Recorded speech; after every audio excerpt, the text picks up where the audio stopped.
এই শোনো না, কোথায় যাচ্ছ? যাওয়ার আগে আমাদের চ্যানেলটিকে সাবস্ক্রাইব করে পাশেই থাকো। কেননা আমাদের ভিডিওগুলো বানাতে অনেক কষ্ট হয়, তাই সাবস্ক্রাইব করে সবার পাশে থাকো।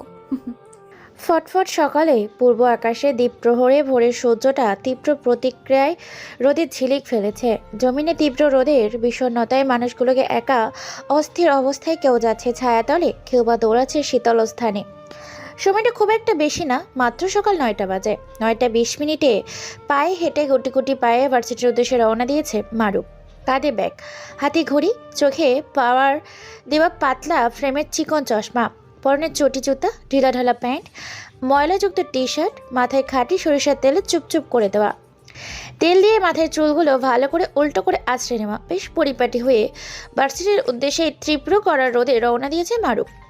রাস্তা দিয়ে হেঁটে মারুফ আশেপাশের মানুষগুলোকে দেখছে। মারুফের দিকে তাকিয়ে আছে অবাক করা দৃষ্টিতে, কারণ তার গেট আপ আর শহরে থাকা মানুষগুলো দেখতে একদম ভিন্ন রকম। কারো দিকে না তাকিয়ে মাথা নিচু করে হেঁটে ভার্সিটির ভেতর প্রবেশ করছে মারুফ। সামনে কয়েক পা ফেলতেই হঠাৎ করে কোনো কিছুর সাথে ঝাটকা খেয়ে কাদা পানিতে পড়ে যায় মারুফ। এটা দেখে পেছন থেকে এক ঝাঁজ কোয়েল পাখির মিষ্টি সুরের মতো হাসির আওয়াজ কানে আসে। কাদা পানি থেকে খুব কষ্ট করে উঠে সেদিকে তাকাতেই দেখতে পায় বেশ সুন্দরী রমণী রূপকথার পরীরা এক সাইডে বসে এই দৃশ্য দেখে উপভোগ করে হেসে চলেছে। পাশে থাকা সুন্দরী মাফি বলে ওঠে, কি রে খ্যাত হাবাল, তুই কি চোখে দেখতে পারিস না এই ভার্সিটিতে কি জন্য এসেছিস? কথাটা বলে ধীর গতিতে পায়ে হেঁটে সামনে আসতে থাকে মেয়েগুলোর পরনে জিন্স প্যান্ট এবং টাইট টি শার্ট। মেয়েগুলো ছেলেটার সামনে চলে আসে। ছেলেটা মেয়েগুলোকে কিছু বলতে যাবে, তার আগে পাশ থেকে কেউ একজন বলে ওঠে, এই খ্যাত গাইয়া, তুই কি দেখে চলতে পারিস না? তুই আমাকে ধাক্কা দিলি কি জন্য? পেছনে কারোর কথা শুনে মারুফ নামের ছেলেটা পেছনে তাকিয়ে দেখতে পায় তার সামনে একটা পরী দাঁড়িয়ে আছে। মেয়েটার দিক থেকে চোখ ফেরাতে পারে না। মারুফ এক দৃষ্টিতে হাঁ করে পলক্ষীনভাবে তাকিয়ে আছে সেদিকে। মেয়েটা একের পর এক গালি দিয়েই চলেছে, সেদিকে কোনো ভ্রুক্ষেপ নেই মারুফের। মারুফ এক সময়হীন মোহে হারিয়ে গেছে। যেন এই প্রথম এরকম ডানাকাটা পরী দেখলো মারুফ। ছেলেটার এমন কাণ্ড দেখে মেয়েটা পরপর বেশ কয়েকটা থাপ্পড় লাগিয়ে দেয় ছেলেটার গালে, আর বলে ওঠে, তোকে আমি পরে দেখে নেব, এখন আমার তাড়া আছে, তাই তোকে ছেড়ে দিলাম। ভার্সিটিতে এসে তোকে দেখে নেব। এই কথাটা বলে যখনই সামনে পা বাড়াতে যাবে মেয়েটি, তখনই সামনে দাঁড়িয়ে থাকা মেয়েটি বলে ওঠে, এই সুমি, কি রে তুই, তোর সামনে আমরা দাঁড়িয়ে আছি, তুই কি আমাদের দেখতে পাসনি? আমরা থাকতে তুই কেন র্যাগিং দিবি? আমরা তো আছি, তুই যা, টেনশন নিবি না। আচ্ছা ঠিক আছে দোস্ত, ব্যাটাকে দেখে নিস যেন কোনোভাবেই শাস্তির হাত থেকে বাঁচতে না পারে। মাফির উত্তরের আশা না করে দ্রুত গতিতে সেই স্থান ত্যাগ করে দ্রুত গতিতে রওনা দেয় নিচে গন্তব্যের উদ্দেশ্যে। বের হয়ে যায় সুমি। অন্যদিকে সামনে দাঁড়িয়ে থাকা মাফি নামের মেয়েটা আবার বলে ওঠে, কি রে, তোকে কিছু জিজ্ঞাসা করছি, ভার্সিটিতে নতুন এসেছিস নাকি? আমি গতকালই ভার্সিটিতে অ্যাডমিশন নিয়েছি, ট্রান্সফার হয়ে এসেছি চট্টগ্রামে থেকে। এখনই ভার্সিটিতে এসেছি ট্রান্সফার হয়ে। ও আচ্ছা, তাই নাকি? তা তুই কোন ডিপার্টমেন্ট নিয়ে পড়তেছিস? তোকে দেখে তো মনে হচ্ছে তুই রাস্তার টোকাই, আর তুই কি না ঢাকা ভার্সিটিতে ভর্তি হয়েছিস? ভাবতেই অবাক লাগছে। সরি আপু, আসলে যে যেমন আমার এই জীবনটাই আমার ভালো লাগে। আর আমি এবার অনার্স দ্বিতীয় বর্ষের ইংলিশ ডিপার্টমেন্টে পড়ি। ছেলেটার মুখে এরকম কথা শুনে তো টাসকি খেয়ে যায় মাফি, কেননা তাদের থেকে 1 বছরের সিনিয়র হচ্ছে মারুফ।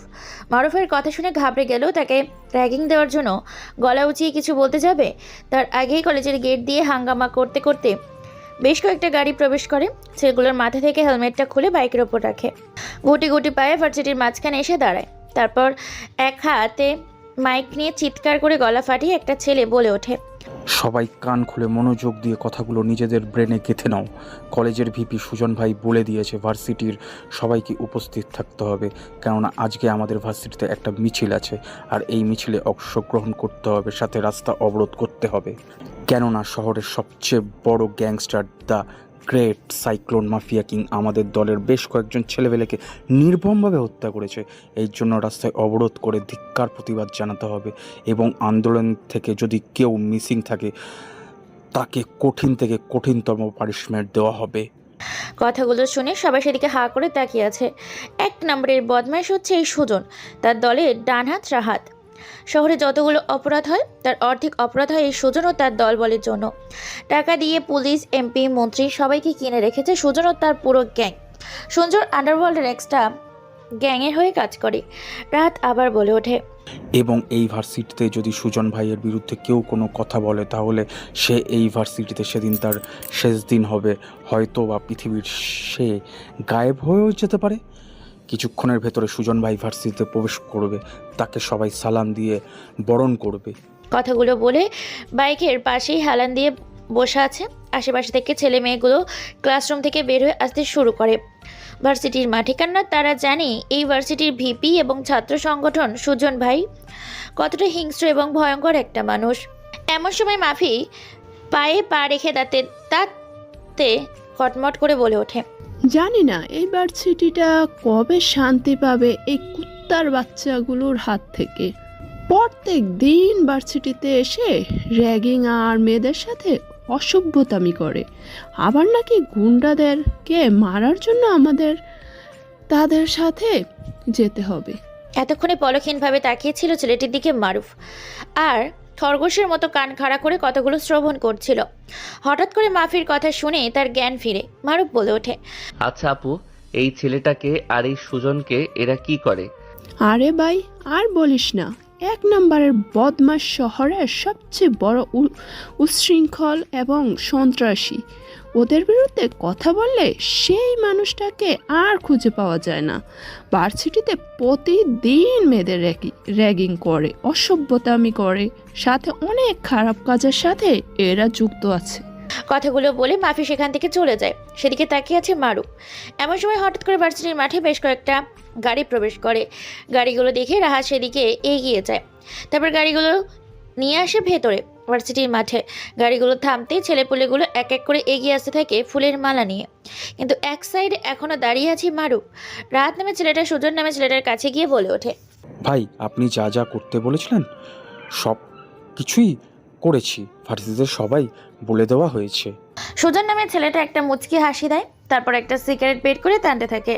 গাড়ির ওপরে পায়ের ওপর পা রেখে বসে পড়ে আর বলে ওঠে, এখানে উপস্থিত সকলে আছে তো নাকি? এমন কি জন্য আন্দোলন শুরু করতে হবে সে বিষয়ে তোমরা নিশ্চয়ই অবগত আছো। সেখানে সবাই উপস্থিত থাকলেও উপস্থিত নেই মারুফ, কেননা তার এইসব একদম ভালো লাগে না। তাই সে একপাশে বসে আছে। সুজন আবার বলে ওঠে, এই ভার্সিটিতে শুধু আমাদের রাজত্ব চলে। আমাদের উপরে যে কথা বলবে তাকে না হয় এই দুনিয়া ছাড়তে হবে, নয়তো এই ভার্সিটি ছাড়তে হবে। দুজনের ওপরে কেউ কথা বলে না, কারণ সবাই জানে সুজন কতটা ভয়ানক। দেশের বাইরে বেশ কিছু মাফিয়ার সাথে এবং শহরের বেশ কিছু বড় বড় রাজনৈতিক নেতার সাথে সুজনের ওঠা বসা আছে। সুজন নিজেই দাপট দেখিয়ে আরও ছাত্রছাত্রীদের সাথে বেশ কিছু কথা বলে। অন্যদিকে আম গাছের নিচে বসে আছে মারুফ। এমন সময় তার কাছে একটা ছোট্ট ছেলে এসে বসে। মারুফ ছেলেটার দিকে তাকাতে ছেলেটা তার ছোট দাঁত জোড়া বের করে মুচকি একটা হাসি দেয় আর বলে ওঠে, ভাই, তুমি ওখানে যাওনি কেন? সবাই তো গেছে। ওরা যদি জানতে পারে তুমি ওদের ওখানে যাওনি তাহলে তোমাকে তো খুব মারবে। ছেলেটার কথা শুনে বেশ খানিকটা অবাক হয়ে যায় মারুফ নামের ছেলেটা, কেননা সাকিব নামের ছেলেটা এই প্রথম তার সাথে কথা বললো। কেননা ভার্সিটিতে আসার পর কেউ তার সাথে কথা বলেনি। ছেলেটার মুখে এরকম কথা শুনে বলে ওঠে, তুমি বুঝি ওদের বিষয়ে অনেক কিছু জানো? আর একটা বিষয়, তুমি ওদের সম্বন্ধে এত কিছু জানো কি করে? আরে ভাই, কি যে আপনি বলেন না, আমি জানবো না তো কে জানবে? আমি এই কলেজের সবাইকে চিনি। আর আপনি এই কলেজে নতুন ভর্তি হয়েছেন, কারণ আমি আপনাকে আগে দেখিনি। আর আপনি আজকে এসেছেন, তার মানে এখানে নতুন ভর্তি হয়েছেন, তাই না? হ্যাঁ, এখানে আমি নতুন ভর্তি হয়েছি, অ্যাডমিশন নিয়ে এসেছি। আগে চট্টগ্রাম ভার্সিটিতে পড়তাম, কালকে এখানে অ্যাডমিশন নিয়েছি। আমি তো আপনাকে দেখেই বুঝতে পেরেছি। ভাই, এখানে সাবধানে থাকবেন। এখানকার ছেলেপেলেগুলো ভালো না, সবাই খারাপ। আচ্ছা, তুই এদের বিষয়ে এত কিছু কি করে জানিস? ভাই, এখানে আমি সবসময় বাদাম বিক্রি করি, তাই সবাই আমাকে চেনে আর ভালোবাসে। এখানে কে কেমন তাই আমি সবাইকে চিনি। আচ্ছা ভাই, আপনি থাকেন, আমাকে যাইতে হবে, না হলে বাবা মার ওষুধ নিতে পারবো না। কথাটা বলে ছোট্ট ছেলেটি চলে যায়। ছেলেটির দিকে এখনো তাকিয়ে আছে মারুফ। ছেলেটা কি বলে গেল তার মাথার উপর দিয়ে গেল। এক পাশে বসে আছে মারুফ, কিছু একটা বিষয় নিয়ে আনমনে ভাবছে মারুফ। এমন সময় হঠাৎ কেউ একজন তার ঘাড়ের উপর হাত রাখে। পেছনে ঘুরতে দেখতে পাই বেশ কয়েকটা ছেলে। তার মধ্যে একটা ছেলের নাম হচ্ছে রাহাত। রাহাত নামের ছেলেটা বলে ওঠে, কি রে, তোর সাহস কি করে হয় সুজন ভাইয়ের কথায় অবাধ্য হওয়ার? এখানে আমরা যে বলে গেলাম যাতে ভার্সিটির সবাই উপস্থিত থাকে, আর তুই কি না সেখানে না গিয়ে এখানে এসে চুপচাপ বসে আছিস সিনিয়রদের কথা না শুনে? রাত নামের ছেলেটার কথাগুলো বলা শেষ করেনি তার আগে রাগান্বিত চোখে এবং গম্ভীর গলায় বলে ওঠে ছেলেটি। আগে আমার শার্টের কলারটা ছাড়, তারপর কথা বলছি। কেউ আমার শার্টের কলার ধরুক, এটা আমি একদম পছন্দ করি না। মারুফ ছেলেটির মুখে এরকম কথা শুনে রাহাত নামে ছেলেটা সবাই অবাক হয়ে যায়। আজ পর্যন্ত ভার্সিটিতে রাহাত নামে ছেলেটার উপর কেউ এরকম কথা বলতে পারেনি, সেখানে মারুফ তার সাথে এরকমভাবে কথা বলছে। এটা শুনে বেশ অবাক হয়ে যায় রাহাত, বলে ওঠে, শালা তোর এত বড় সাহস, তুই আমাদের সাথে গলা ফাটিয়ে গলা উঁচু করে কথা বলছিস? কথাটা বলে ছেলেটি শার্টের কলার ধরে টানতে টানতে নিয়ে যায় ভার্সিটির মাঠে। সেখানে সবাই উপস্থিত আছে। সেখানে গিয়ে রাহাত বলে ওঠে, ভাই এই ছেলেটা আপনার কথা অমান্য করে ভার্সিটির এক সাইডে গিয়ে আম গাছের নিচে বসেছিল, আর তার সাথে আমরা কথা বললে সে আমাদের চোখ পাকিয়ে কথা বলে। এখন ওর কি করব? সুজন নামে ছেলেটা গাড়ির ওপর বসে সিগারেট টানছিল। এমন সময় রাহাতের দিকে তাকিয়ে রাহাতের বলা কথাগুলো শুনে বাইকের ওপর থেকে নেমে হাতে থাকা সিগারেটটা মাটিতে ফেলে দিয়ে পা দিয়ে পিষে ছেলেটার কাছে এসে রাহাতের হাতে ছেলেটার শার্টের কলার ওপর থেকে সরিয়ে ছেলেটার শার্টের কলার ঠিক করে দিয়ে মুচকি এসে বলে ওঠে, হয়তো এই বাসিটিতে নতুন, আমাদের সম্বন্ধে জানে না, কিছুদিন থেকে এমনিতে শিখে যাবে। এত রাগ করলে চলবে না। তোকে ছেড়ে দিলাম, নেক্সট টাইম কিছু করার আগে ভেবে দেখবি। কথাটা বলে সুজন তার দলবল চলে যায়। এদিকে ভার্সিটির ভেতর প্রবেশ করেছে কলেজের সবচেয়ে সুন্দর এবং সরল সাদা মেয়ে সুমি। সুমি হচ্ছে এই ভার্সিটির অনার্স দ্বিতীয় বর্ষের ছাত্রী। যেমন সুন্দর তেমনই শান্তশিষ্ট একটা মেয়ে। সবাই থাকে ভয় করে সিনিয়র থেকে জুনিয়র পর্যন্ত, কেননা সে রেগে গেলে তার সামনে কে আছে সেটা দেখার টাইম তার নেই। সে যখন এই ভার্সিটিতে প্রথম এসেছিল তখন তাকে র্যাগিং দেওয়ার জন্য বেশ কিছু ছেলে তার ওড়না টেনেছিল। এরপর কেউ সেটা প্রতিরোধ করতে আসেনি, কিন্তু মেয়েটা সে ছেলেগুলোর কাছ থেকে ওড়নাটা ছিনিয়ে তাদের গলায় পেঁচিয়ে বলে উঠেছিল, তোদের মেয়েদের খুব ইফটিজিং করার শখ, তাই না? আজকে তোকে বোঝাবো ইফটিজিং করলে তার শাস্তি কী হতে পারে। কথাটা বলে ছেলেগুলোর গলায় ওড়না পেঁচিয়ে পাশে একটা মোটর বাইক রাখা ছিল, সেই মোটর সাইকেলের মেয়েটা চড়ে ছেলেগুলোর ওড়না গাড়ির সাথে বেরিয়ে পুরো ভার্সিটির মাঠে তাদেরকে নাকে দড়ি দিয়ে ঘুরিয়েছিল। ছেলেগুলোর অবস্থা হয়েছিল এরকম, ছেলেগুলো ভার্সিটির মাঠের মাঝখানে রেখে ছেলেগুলোর কানগুলো বাইকের ধোয়া পাইপের সামনে রেখে মোটর বাইক পিক আপ দিয়ে ভরভর শব্দে কানগুলো বধির করে দিয়েছিল। ছেলেগুলো সেদিন কান্না করে পুরো ভার্সিটির মাঠে কান ধরে উঠবোস করে বলেছিল জীবনে আর কোনোদিন কারোর সাথে ঝামেলা করবে না। এরপর থেকে ভার্সিটিতে আর কোনোদিন কোনো মেয়েকে অসম্মান করতে পারেনি কেউ। সেদিন সুমিকে সবাই হাততালি দিয়ে সংবর্ধনা জানিয়েছিল। এমনকি রাহাত নামের ছেলেটাও সুমির উপর কথা বলতে পারে না, যে যার ক্লাসরুমে চলে যায়। আজকে ক্লাস করার মনটাই ভেঙে গিয়েছে। রাহাত ও তার সঙ্গীরা ক্লাসরুমে বসে আছে মারুফ। এমন সময় হঠাৎ করে ক্লাসরুমের বাইরে থেকে একটা জুনিয়র ছেলে বলে ওঠে, এখানে মারুফ নামে কোনো ভাই আছে? থাকলে একটু আমার সাথে যেতে হবে, তাকে সুমি আপু ডেকেছে। হঠাৎ করে ছেলেটার এরকম কথা শুনে সবাই সেদিকে তাকায়। স্যার সেদিকে তাকায়। স্যার বলে ওঠে, এখানে মারুফ নামের কোনো ছেলে থেকে থাকলে সুমির সাথে দেখা করে আসো, কেননা সুমি তাকে ডাকছে। সবাই সবার দিকে তাকাচ্ছে, কেউ দাঁড়ায় না। এমন সময় মারুফ দাঁড়িয়ে বলে ওঠে, আমি মারুফ। তোমার নাম মারুফ? তুমি কি ভার্সিটিতে নতুন অ্যাডমিশন নিয়েছো? জি স্যার, গতকাল এই ভার্সিটিতে আমি অ্যাডমিশন নিয়েছি। চট্টগ্রাম থেকে ট্রান্সফার হয়ে এখানে ভর্তি হয়েছি। আচ্ছা ঠিক আছে, তুমি গিয়ে সুমির সাথে দেখা করে আসো, যাও। স্যার আসলে আমি তো কোনো সুমিকে চিনি না, আমি তো এখানে নতুন। সমস্যা নেই, সে ভার্সিটির একটা ভালো মেয়ে। ওই ছেলেটার সাথে গিয়ে তুমি তার সাথে দেখা করে ক্লাসে আসো। সবাই নিজেদের মধ্যে কথা বলা বলি করছে। কি জানি এই ছেলেটাকে কেন ডাকছে। মারুফ কোনো কথা বলে না। ছেলেটার পেছন পেছন অনার্স প্রথম বর্ষের ক্লাসরুমে যায়। সেখানে গিয়ে দেখতে পায় বেশ কিছু মেয়ে একত্রিত হয়ে বসে আছে। মেয়েগুলোর কাছে গিয়ে ছেলেটা বলে ওঠে, এই যে সুমি আপু, এর নাম হচ্ছে মারুফ, ভাইটাকে নিয়ে এসছি, এবার আমি গেলাম।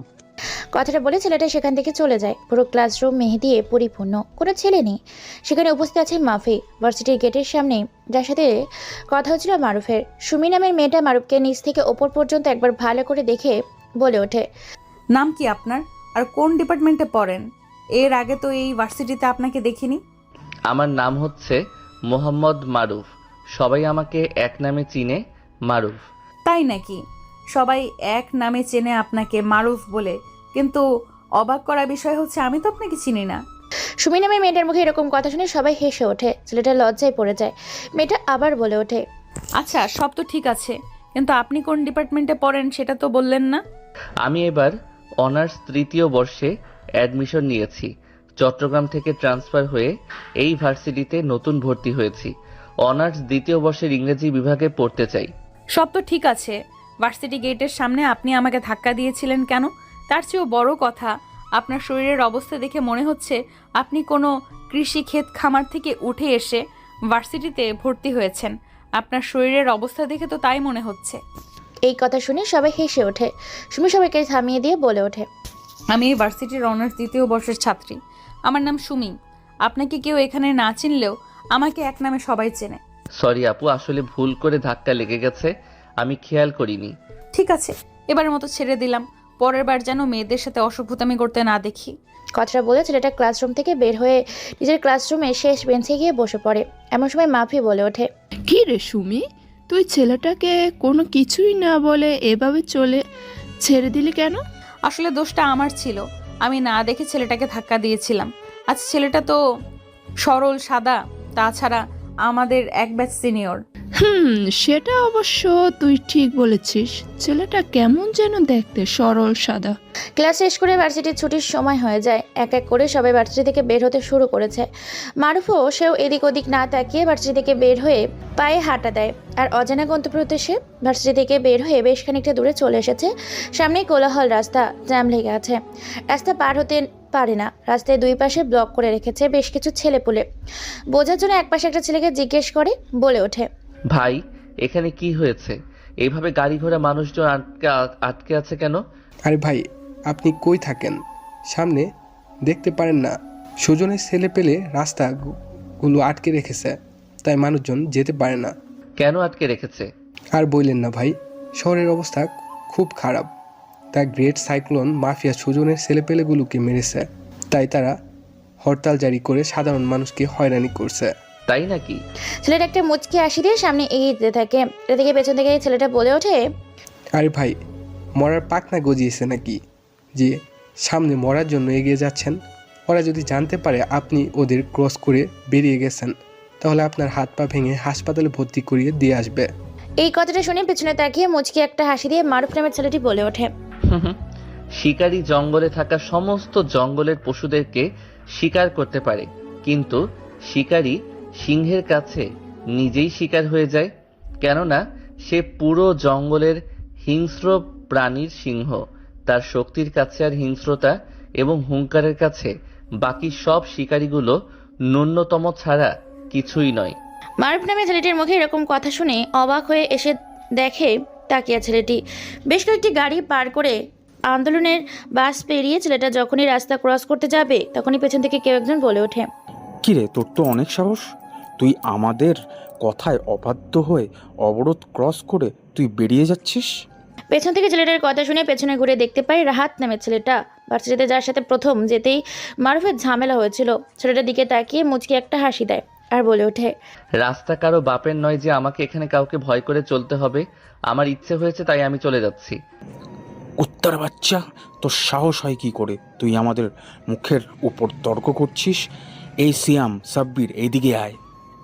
রাহাতের কথা মতো সাব্বির আর সিয়াম সেখানে চলে আসে। সেখানে এসে সিয়াম বলে ওঠে, হ্যাঁ ভাই, কি হয়েছে? এই কুত্তার বাচ্চাটাকে পিলারের সাথে রশি দিয়ে বেঁধে ফেল। যতক্ষণ না ওকে অবরোধ শেষ হচ্ছে ততক্ষণ পর্যন্ত ওকে বেঁধে রাখবি। রাহাত নামে ছেলেটার মুখে এরকম কথা শুনে সিয়াম আর সাব্বির চলে যায় ছেলেটার কাছে। তারপর ছেলেটার শার্টের কলার ধরে টানতে টানতে নিয়ে যায় রাস্তার মাঝখানে। এমন সময় ছেলেটাকে আর নাড়াতে না পেরে তার জায়গা থেকে এদিকে অবাক হয়ে যায়। সবাই সেদিকে তাকিয়েছে যে মেয়ে আটকে থাকা হাজারো যাত্রী সহ গাড়ির যানবাহন চলাচলকারী মানুষজন সবাই অবাক হয়ে সেদিকে তাকিয়ে আছে। এখানে হচ্ছেটা কি সেটা দেখার জন্য সবাই গাড়ির জানালা দিয়ে, কেউ বা খোলামেলা আকাশের নিচে দাঁড়িয়ে রাস্তার উপরে থেকে এই দৃশ্য দেখছে। হঠাৎ করে ছেলেটা নিজের জায়গা থেকে থেমে যাওয়াতে সিয়াম বলে ওঠে, কুত্তার বাচ্চা, তোর সাহস হয় কি করে? তুই আমাদের কাছে বাধা দিস, যেখানে এই শহরের কেউ আমাদের উপরে কথা বলতে পারে না, সেখানে তুই কিনা আমাদের কাছে বাধা দিস? তোকে বেটা এখানে মেরে পুঁতে দেব। এমনিতেই মাথা গরম আছে, দ্য গ্রেট সাইকন মাফিয়া আমাদের লোকদের মেরে ফেলেছে।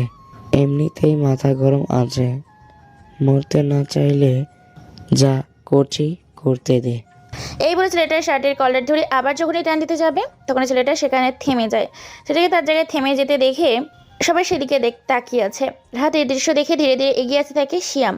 রাহাত গিয়ে মারুফ নামে ছেলেটার গালে পরপর বেশ কয়েকটা থাপ্পড় মারে। মারুফ রাহাত নামে ছেলেটার থাপ্পড় খেয়ে মুচকে একটা হাসি দেয়। সিয়াম নামে ছেলেটা সহ আরও বেশ কয়েকজন টানতে থাকে, কিন্তু তার জায়গা থেকে তাকে সরাতে পারে না। এই দৃশ্য দেখছে সকলে মিলে। কেউ কেউ রিভিউ করছে, ভিডিও করছে, আবার কেউ পিক তুলছে। এমন সময় শিয়াম আবার গালি দিয়ে যখনই মারতে যাবে তখনই শিয়ামের হাত ধরে ফেলে মারুফ। হাবাগোবা খ্যাত ছেলেটা বলে ওঠে, আমি দুইটা জিনিস খুবই ঘৃণা করি, আর এই দুইটা জিনিস আমার সাথে কেউ করলে প্রচণ্ড রেগে যাই আমি। আর তাদের মধ্য থেকে তুই দুইটাই করেছিস, সেজন্য তোর শাস্তি পাওয়া খুবই দরকার। কেননা কেউ আমার শার্টের কলার ধরলে এটা আমার পছন্দ না, আর দ্বিতীয়ত কেউ আমার ইচ্ছের বিরুদ্ধে আমাকে দিয়ে কাজ করালে সেটা আমার ভালো লাগে না। কথাটা বলার সাথে সাথে ছেলেটার মাথার চুলগুলো ধরে হ্যাচকা টান দিয়ে নিচের দিকে টান দেয়। টান দেওয়ার সাথে সাথে ছেলেটা মুখের থুতনি নিজের পায়ের হাঁটুতে লাগে, পুরো ভেঙে যায়। সাথে সাথে ছেলেটা চিৎকার দিয়ে মাটিতে লুটিয়ে পড়ে। তারপর ছেলেটার আবার মাথার চুলগুলো ধরে উপর থেকে নিচে এক টান দেওয়ার সাথে সাথে কোমর ভেঙে ছেলেটা সেখানেই লুটিয়ে পড়ে। সাথে সাথে ছেলেটাই স্পট ডেড, ছেলেটা সেখানেই মারা যায়। শিয়াম নামে ছেলেটা এরকম নির্মম মৃত্যু দেখে ভয়ে সবাই কয়েক হাত পিছিয়ে যায়। পরক্ষণে রাহাত নামে ছেলেটা চিৎকার করে বলে ওঠে, খানকির পোলা, তুই এটা কি করলি? কথাটা বলে সবাই এগিয়ে আসতে থাকে। আর এই দৃশ্যটা মুহূর্তের মধ্যে ছড়িয়ে পড়ে পুরো পৃথিবীর মানচিত্রে। সবাই হুড়মুড় করে ভেঙে আসতে থাকে সিয়ামকে বাঁচানোর জন্য। কিন্তু ততক্ষণে সিয়াম পরপারে পাড়ি জমিয়েছে, কেননা এই ছেলেটাকে যতটা দেখতে সাধারণ, আসলে ঠিক ততটা সাধারণ নয়। সাধারণের মধ্যে কিন্তু অসাধারণ কিছু জিনিস লুকিয়ে থাকে, এটা প্রত্যেকেই আমরা জানি। সবাই যখন সিয়ামকে নিয়ে ব্যস্ত থাকে তখনই সকলের ভিড় ঠেলে মারুফ নামের ছেলেটা বেরিয়ে যায় অজানা গন্তব্যে। নাইট ক্লাবে বসে আছে সুজন সহ রাহাত সহ। সুজন বলে ওঠে, সাধারণ একটা গ্রাম থেকে উঠে আসা ক্ষেত ছেলে সাহস হয় কি করে এই সুজনের ছেলে পুলুগুলোকে মারার? ভাই, হঠাৎ করে চোখের সামনে এমনভাবে ঘটে গেল যে আমরা কোনো কিছুই করতে পারিনি। পরে ছেলেটাকে অনেক খুঁজেছি কিন্তু কোথাও পাইনি। তোমরা এতজন থাকতেও ওর মতো একটা আওয়াল মার্কা ছেলের সাহস হয় কি করে আমার দলের ছেলেগুলোকে মেরে ফেলার? তোরা কি গরুর ঘাস কাটার জন্য এসেছিস? কালকে যখন ও বাসিটিতে আসবে আমাকে কল দিবি। কালকে ওর হিসাব খতম করব, কালকে ওর হিসাব শেষ করব। বাসিটির গেট অফ করে দিবি। সুজন ভীষণ রেগে আছে, মাথার তার ছিঁড়ে যাচ্ছে, কারণ তার দলের একটা ছেলেকে নৃশংসভাবে হত্যা করেছে শহরে নতুন আসা এই the great cyclone mafia king, যার অস্তিত্ব বা পরিচয় কোনোটাই জানে না। সে দেখতে কেমন আর পরিচয় বা বড় গ্যাংস্টার, কতজন ছেলেপুলে কাজ করে, কোনো কিছুই গোপন তথ্য বের করতে পারেনি কেউ। তবে তার হিংস্রতা এবং নৃশংসতা সকলেই জানে। সুজন মদের টেবিলে বসে একের পর এক মদ খেয়ে চলেছে। হঠাৎ করে টেবিলের উপর রাখা ফোনটা বেজে ওঠে। ফোনের স্ক্রিনে তাকিয়ে দেখতে পায় বস নামটা ভেসে উঠেছে। কলটা রিসিভ করতে ওপার থেকে বলে ওঠে কেউ একজন, এই সুজন, শহরে কি হচ্ছে? একের পর এক আমাদের ছেলেগুলোকে মেরে চলেছে, আর তুমি মিয়া দেখে আসো। বস, খোঁজখবর নিচ্ছি কিন্তু কোনোভাবে বুঝতে পারছি না যে দ্য গ্রেট সাইক্লোন মাফিয়া কে বা তার দলের সাথে কে কাজ করে। ওপাশে থাকা ব্যক্তিটা বেশ চিন্তিত, চিন্তায় নিজের অফিসার ফোনে কথা বলছে। সুজনের সাথে ফোনের ওপাশে থাকা ব্যক্তিটা বেশ বিরক্ত বোধ করছে, বলে ওঠে, দেখ, শহরে যদি আরও ছেলে পেলে আনতে হয় নিয়ে আয়, তবুও ওই গ্যাংটাকে খুঁজে বের কর। আর চিরতরে এই শহরের বুক থেকে তাকে, তার চিহ্নকে, তার অস্তিত্বের সঙ্গে মিশিয়ে দে। কেননা দিন দিন আমার ধান্দা বন্ধ হয়ে যেতে শুরু করছে। আর একটা কথা মনে রাখবি, আমি কখনো লাভ ছাড়া লস করি না। কথাটা বলে ফোনটা কেটে দেয়। ওপাশে থাকা ব্যক্তিটা দেখতে দেখতে গভীর রাতে পরিণত হতে থাকে। এইদিকে ভার্সিটির বাইরে রাস্তার মধ্যে দুপুরের সেই ঘটনায় এখনও চোখের সামনে ভেসে উঠছে সকলের। বারবার ফোনের স্ক্রিনে একটা ভিডিও দেখছে সুমি, কেননা সুমির চোখে এড়ায়নি দুপুরের সেই ভিডিওটা। এই ভিডিওটা সোশ্যাল মিডিয়ার মাধ্যমে পৃথিবীর মানচিত্রে ছড়িয়ে পড়ে। মারুফ নামে ছেলেটাকে দেখতে বোকা সরল সাদা সিধে হলেও ছেলেটা কিনা দিন দুপুরে প্রকাশ্যে এতগুলা মানুষের সামনে একটা মানুষকে কয়েকটা আছাড় দেওয়াতে মেরে ফেলেছে। এই ভিডিওটি সে বারবার দেখছে। অন্যদিকে দেখতে দেখতে রাত গভীর। পরিণত হয় 12টা বাজে 1 মিনিট। চারিদিকে অন্ধকার। আজকে আকাশে কালো মেঘ ছোড়াছুটি করছে। কালো মেঘে ঢেকে আছে জল উজ্জ্বল রঙের আলোয় আলোকিত করে দেওয়া সেই চাঁদ মামা। কালো মেঘের জন্য ঢেকে আছে রং বেরঙের হাজারো তারা। হঠাৎ করে একটা বন্ধ রুমের দরজা খুলে বেশ কিছুটা আলো রুমের ভেতর প্রবেশ করতে রুমটা হালকা আলোয় আলোকিত হয়ে ওঠে। কেননা পুরো রুম জুড়ে শুধুই অন্ধকার। পৃথিবীর আলোয় আলোকিত হয়ে ওঠে অন্ধকারের এই বন্ধ রুমটি। গুটি গুটি পায়ে কেউ একজন রুমের ভেতর প্রবেশ করে। কারো পাড়ের আওয়াজ শুনে ছেলেগুলোর কলিজা কাঁপাকাঁপি শুরু করেছে। হ্যাঁ, সামনে কয়েকজন চেয়ারের সাথে বাঁধা অবস্থায় আছে। তাদের মধ্যে একটা ছেলেকে চেয়ারে বেঁধে রেখেছে। ছেলেটার সারা শরীরে তাজা লাল রক্ত গড়িয়ে পড়ছে। ছেলেটাকে বেশ ভালোভাবেই মারা হয়েছে। ছেলেটির চোখ মুখ অনেক বিশ্রীভাবে আহত হয়েছে, যা ভাবনার বাইরে। এত পরিমাণ অত্যাচার করেছে যা কল্পনা করতেও কুল কিনারা খুঁজে পাওয়া যাবে না। অচেনা মানুষ গুটি গুটি পায়ে রুমের চারিদিকে ঘুরতে থাকে। এক পর্যায়ে হঠাৎ করে রুমের আলোটা জ্বলে ওঠে আর ছেলেগুলোর সামনে তাকিয়ে দেখতে পায় তাদের সামনে একটা মুখোশওয়ালা অজানা মানুষ চেয়ারে পায়ের ওপর পা রেখে বসে আছে। ডান হাতে সিগারেট, বাম হাতে AK-47। এটা দেখে ছেলেগুলো বেশ খানিকটা ঘাবড়ে যায় আর বলে ওঠে, কে তুই আর কেন আমাদের এখানে তুলে এনেছিস? তোর সাথে আমাদের কিসের শত্রুতা? তুই আমাদের কেন এত অত্যাচার করিস? সামনে বসে থাকা আগন্তুকটা কোনো কথা বলে না, শুধু হেসেই চলেছে, যেন তার হাসিতে অন্য কিছু লেগে আছে। ছেলেগুলো আগন্তুকটার এরকম হাসি দেখে বেশ খানিকটা ভয় পেয়ে যায়। কেননা এত ভয়ঙ্কর মানুষ। সত্যি কথা বলতে ভয় যার করে তারা ধ্বংস হয়ে যায়, আর যারা ভয়কে জয় করে তারাই সফলতা লাভ করে। ছেলেগুলো ভয়ার্ত দৃষ্টিতে সামনে বসে থাকা অজানা মানুষটার দিকে তাকিয়ে আছে। অজানা মানুষটা নিজের মুখের ওপর থেকে মাস্কটা খুলে দিয়ে ছেলেগুলোর দিকে তাকাতেই ছেলেগুলোর সামনে বসে থাকা মানুষটাকে দেখে চমকে ওঠে। ভয়ে চেয়ার সহ পিছিয়ে উল্টে পড়ে। অপর পাশে স্পাইপার হাতে দাঁড়িয়ে থাকা বেশ কয়েকজন ছেলেপুলে পড়ে যাওয়া ছেলেগুলোকে চেহারাসহ আবারও বসিয়ে দেয় তাদের জায়গায়। আগন্তুকটা তাদের এমন অবস্থা থেকে হাসতে থাকে মনের মতো। নিকোটিনের ধোঁয়াগুলো টানতে থাকে। ছেলেগুলো আবার বলে ওঠে, তুই আমাদের তুলে এনেছিস? তোর এত বড় কলিজা আমাদের ভাই যদি একবার জানতে পারে, তোকে তো তোর অস্তিত্বর সাথে মিশিয়ে দিবে। আরে পাগল, তুই এখান থেকে যখন বেরোবি তখন তো তোর ভাই জানতে পারবে, তারপর না আমার অস্তিত্বের সাথে মিশিয়ে দেবে। আগন্তুকের মুখে এরকম কথা শুনে ভ্যাবাচাকা খেয়ে যায় ছেলেটার কেউ না।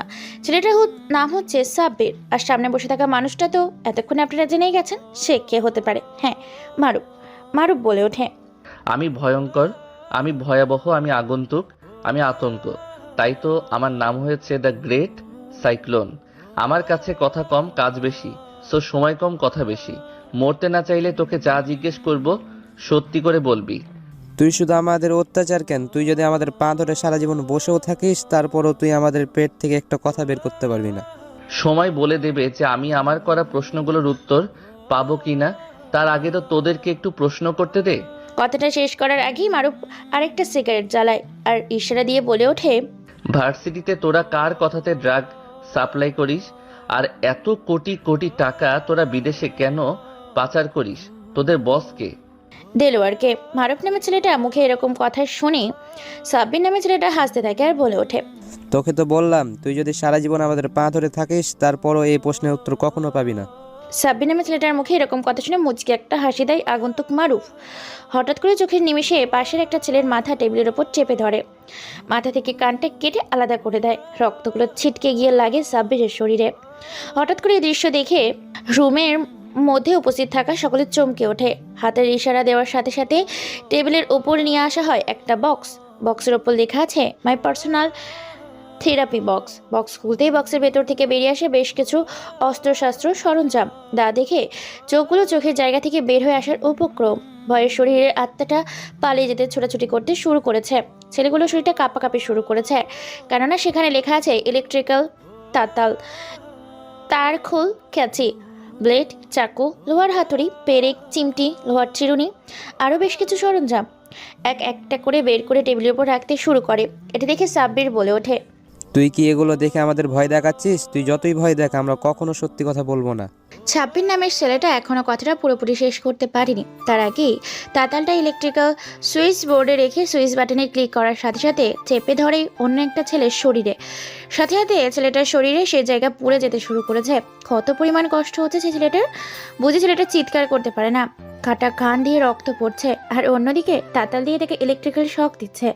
এরপর কোনো কথা ছাড়াই আগন্তুক মারুফ সবকিছু বন্ধ করে একটা বস্তা সেলাই বিন্না এবং প্লাস্টিক রশি নিয়ে মুখে নেয়। বক্স থেকে একটা ধারালো ব্লেড নিয়ে ছেলেটার হাতের বাহু থেকে তালু পর্যন্ত ছিঁড়ে দেয়। সাথে সাথে ফাঁক হয়ে যায় ছেলেটার হাত, যেন রক্তে যেন অঝোর ধারে রক্ত পড়তে শুরু করেছে। চোখের ইশারা দেওয়ার সাথে সাথে দেলোয়ার নামের ছেলেটা একটা বালতি নিয়ে আসে, যে বালতিতে ছেলেটার রক্তটাকে সংগ্রহ করা হয়।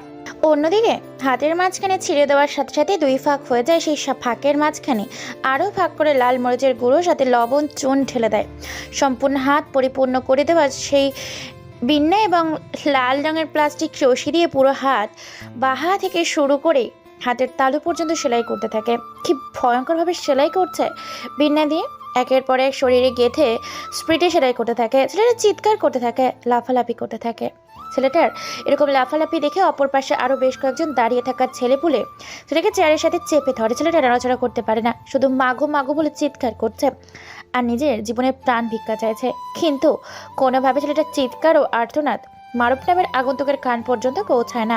সম্পূর্ণ নিজের কাজ শেষ করে ছেলেটার পা দুটো ফ্লোরের সাথে হাতড়ে দিয়ে পেরেক মেরে গেঁথে দেয়। ফ্লোরের সাথে ছেলেটা নড়াচড়াও করতে পারে না।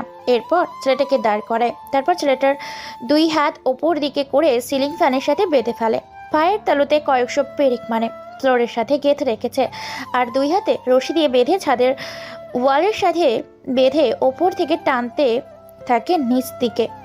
তাতে যেন ছেলেটার 2 বাহু শরীর থেকে চিড়ে আসছে, চিড়ে যাবে। তার পা দুটো শরীর থেকে যেন ফ্যাট ফ্যাট শব্দে ফাটতে থাকে। শরীরের রগগুলো যেন চিড়ে যেতে শুরু করেছে। যেটা চিৎকার করছে, তার চিৎকার আর সহ্য হয় না। এতটাই হিংস্র আর ভয়ে শাস্তি দিতে শুরু করেছে, যার নিজের চোখের সামনে এরকম ভয়ঙ্কর শাস্তি দেখে জ্ঞান হারিয়ে ফেলেছে সাব্বির। সাব্বিরের মুখে গরম পানির ছেটা দেওয়ার সাথে সাথেই সাব্বির চিৎকার করে বলে ওঠে, ভাই আমি বুঝে গেছি, তুমি আন্ডারওয়ার্ল্ডের সেই দ্য গ্রেট শাইকেন মাফিয়া কিং, যার উপরে কেউ কখনো কথা বলতে পারে না।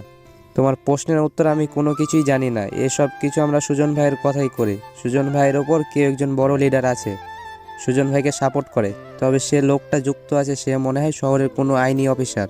ছেলেটার মুখে সমস্ত কথা শুনে হাসতে থাকে। হাসতে হাসতে ছেলেটার গলার উপর একটা লোহার টুকরো চেপে ধরে বলে ওঠে, তুই তো আমার কোনো কাজে আসলি না, কেননা তুই যা জানিস না তোর থেকেও আমি তা বেশি জানি।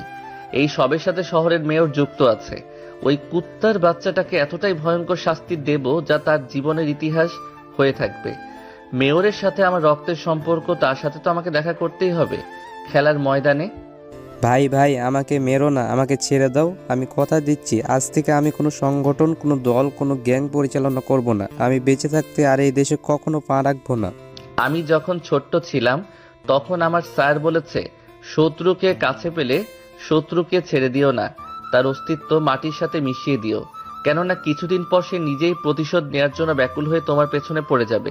কথাটা বলার সাথে সাথে সাব্বিরকে আর কোনো কিছু বলার সুযোগ না দিয়ে সাব্বিরের গলার উপর লোহার গরম রড ঢুকিয়ে দেয়। সাথে সাথে গলার এফোর এফোর হয়ে বের হয়ে যায়। বুকের ভেতর থেকে জিহ্বাটা বের হয়ে আসে। ঘাড়ের ওপর চেপে দেওয়ার সাথে সাথে গলা থেকে মাথাটা চিরে বের হয়ে আসে সাব্বির নামের ছেলেটার। এরপর মারুফ বলে ওঠে, দেলোয়ার এদেরকে এতটাই পিস পিস করে ন্যূনতম আকারে কাটবি যাতে এদের বস মেয়র সুজন এদের অস্তিত্ব বুঝতে না পারে। ওকে বস, কাজ হয়ে যাবে। ভাই আপনি যে কলেজে ভর্তি হয়েছেন সেখানে মেয়র যাতায়াত করে, আর সেখানে মেয়ে পাচার থেকে শুরু করে অনেক রকম অবৈধ কাজ করে। তার সাথে সাক্ষাৎ করব বলে তো সেই শহরে নতুন করে আমার আবির্ভূত হওয়া। কথাটা বলে চোখের চশমা পরনের জ্যাকেট লাগিয়ে অন্ধকার রুম থেকে বের হয়ে আসে রাস্তার মাঝে। একটা লাক্সারি গাড়িতে চড়ে বসে, তারপর নিজের গন্তব্যে চলে যায়। এদিকে দেলোয়ার মারুফের বলা কথা মতো ছেলেগুলোর লাশগুলোকে টুকরো টুকরো করে প্যাকেটে করে পার্সেল করে দেয় থানার উদ্দেশ্যে। সকাল 8টা বাজে। প্রতিদিনের মতো এই ঢাকা শহরে, ব্যস্ত শহরে মানুষগুলো ছুটে চলেছে স্বার্থপরহীনভাবে নিজের চাহিদা মেটানোর জন্য। সকাল 8টা বাজে। সরকারি চাকরিজীবী নিজেদের কর্মস্থলে যাওয়া শুরু করেছে। থানার ভেতর বসে ওসি আবু বক্কর সিদ্দিক বসে চায়ে চুমুক দিচ্ছে। এমন সময় জুনিয়র অফিসার রবিউল সাহেব বলে ওঠে, স্যার কালকে রাতে 2টার দিকে একটা পার্সেল এসেছিল থানার উদ্দেশ্যে। পার্সেলটা খোলা হয়নি, আপনার জন্য অপেক্ষা করছিলাম। এই যে এই বক্সে কেউ একজন কিছু পাঠিয়েছে। ওরে বাবা, এত বড় বাক্স, তাও আবার থানার উদ্দেশ্যে। উপকার নাকি কারো ক্ষতি করার জন্য এটা পাঠিয়েছে? হয়তোবা স্যার কেউ একজন কিছু পাঠিয়েছে, কেননা আপনি তো ভালো মানুষ না। টাকা দিলে মানুষ ছাড়েন, টাকা না দিলে মানুষকে জেলে ঢুকান। যা বলেছিস রবিউল, আমি ভালো না, আমি স্বার্থপরহীন, আমার শুধু চাই টাকা। তুই টাকা দিলে আমি তোর পাও ধরতে পারি, এতটাই আমার টাকার নেশা। স্যার সেটা তো জানি না, তাই তো আপনাকে যা সম্মান দেওয়া হয় তা থেকে আমাকে বেশি সম্মান দেওয়া হয়। তুই সম্মান বাড়িতে গিয়ে ধুয়ে খাস। আর বক্স খোল দেখি কি আছে এর ভিতরে।